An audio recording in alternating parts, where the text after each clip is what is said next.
sexualized. Kids need to be left alone. Kids need to be allowed to grow up. And that is the truth. And I have the freedom of speech to say that. And guess what? That's how most people really feel. That's not extreme. That's the truth. Let's talk about some other things that you weren't allowed to say that may have got you banned, that got you suspended, got you in trouble. Let's talk about the BLM riots. Let's talk about the Summer of Rage. Let's talk about how long this went on. Okay, so from May 24th to August 22nd, there were consecutive riots, day after day, night after night. Oh, I'm sorry, mostly peaceful protest. I forgot the correct words.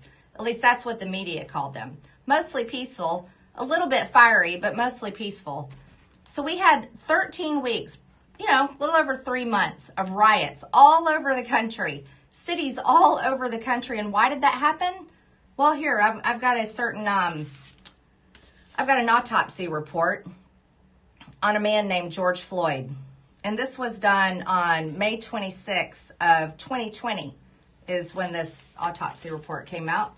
Probably most of you have never read it. I'm sure you never read it because you're not allowed to. You see, you're not allowed to because this has some facts in here that you're not allowed to talk about, because you're supposed to say that the BLM riots were really because Black Lives Matter. Well, I'm going to say something that's controversial.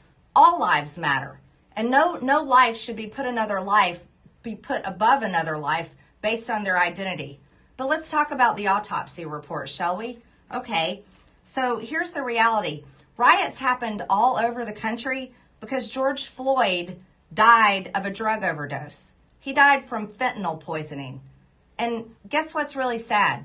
This is the only fentanyl poisoning drug overdose death that Democrats have ever cared about. You want to know why I can say it's a fentanyl and drug overdose? Fentanyl poison and drug overdose? Because it says so right here on page 2 of the autopsy report. At the top, it says no life-threatening injuries were identified. It talks about how there was nothing there in his injuries that killed him, but it goes down to talk about his toxicology report, where it talks about how much fentanyl he had in his system, how much meth he had in his system, how much cannabinoids he had in his system. It gives all that information there. And it also talks about what kind of heart disease he had. Real problems. He had heart disease, hypertensive heart disease.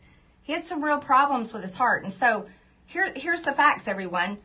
If you want to do drugs like fentanyl, which, by the way, is killing over 300 Americans every single day, and the Biden administration could care less because they're not going to secure the border. They're not doing anything about the drugs coming across being sold into our country by the Mexican cartels. But yet they really cared about that one fentanyl overdose, George Floyd, because they rioted all over the country. Think about that, seriously. It was the only time Democrats cared about a fentanyl overdose.